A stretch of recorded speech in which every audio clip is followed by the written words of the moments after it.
டேய் என்னடா இது உடம்புல ரத்த காயமா இருக்கு. ரெண்டு பேரும் யார் இப்படி கட்டி போடுது? பாத்து are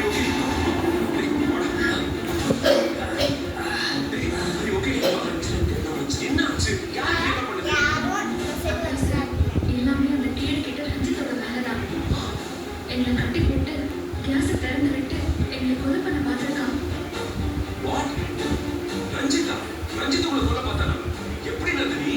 எனக்கு திடீர்னு இந்த வீட்டில் ஏதாவது தடையோட்டு எடுக்கணும்னு தோணுச்சு. அதுக்காக விவேகானந்த இந்த வீட்டுக்கு கூட்டிட்டு வர சொன்னேன்.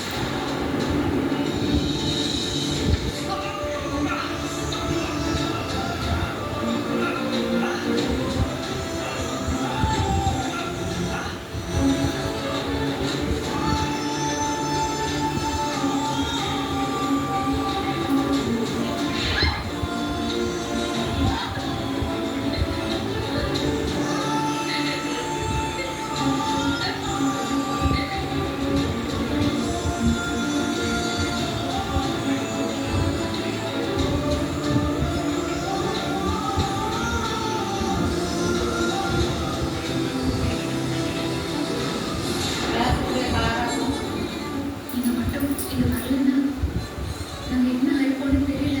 நல்ல வேலை நந்தினி. பாரு, வீடு ஃபுல்லா கேஸ் மேல அப்படியே ஸ்ப்ரெட் ஆயிருக்கு. இடையில ஏதாச்சும் கரண்ட் வந்தா என்ன ஆயிருக்கும்?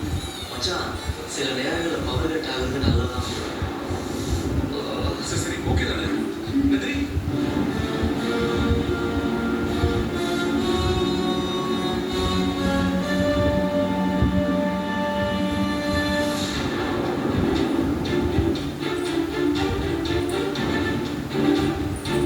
நம்ம பரமேஸ்வரியை மட்டும் நம்ப முடியாது.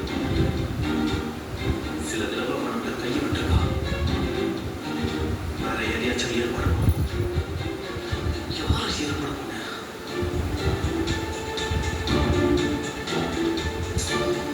இந்த டைம் வேற ஸ்லோவா போயிட்டே இருக்கு.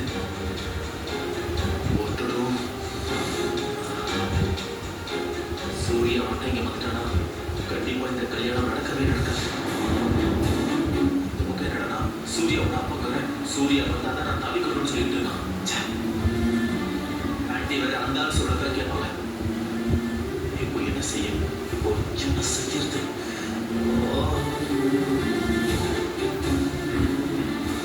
இன்னைக்கு நாம தாலியை கட்டுறோம், கட்டியே தீர்றோம். அந்த சூர்யா வந்து படி தாலி கட்டியே ஆகணும். எப்படி எப்படி என்ன செஞ்சாது நடக்கும்? யோசிடா ரஞ்சித், யோசி.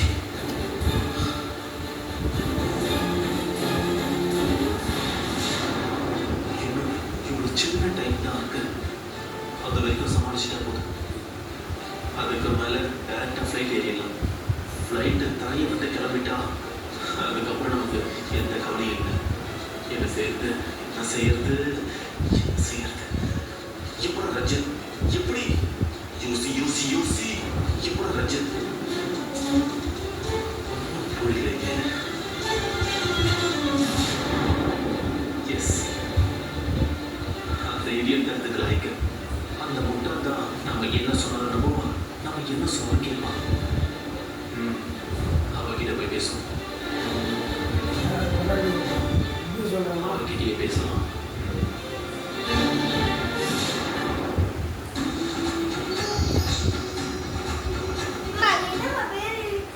சாதாரண பவுடர் இல்ல, நைசில் மட்டுமே. கிளினிக்கல் இம்ப்ரூவ்மெண்ட் நைசிலில் உள்ளது வீகன் சூப்பர் பவர். இது வியர்வை உருவாக்கும் கிருமிகளை உடனடியாக போக்கி நறுமணம் உள்ள குளிர்ச்சியான நிவாரணம் தரும்.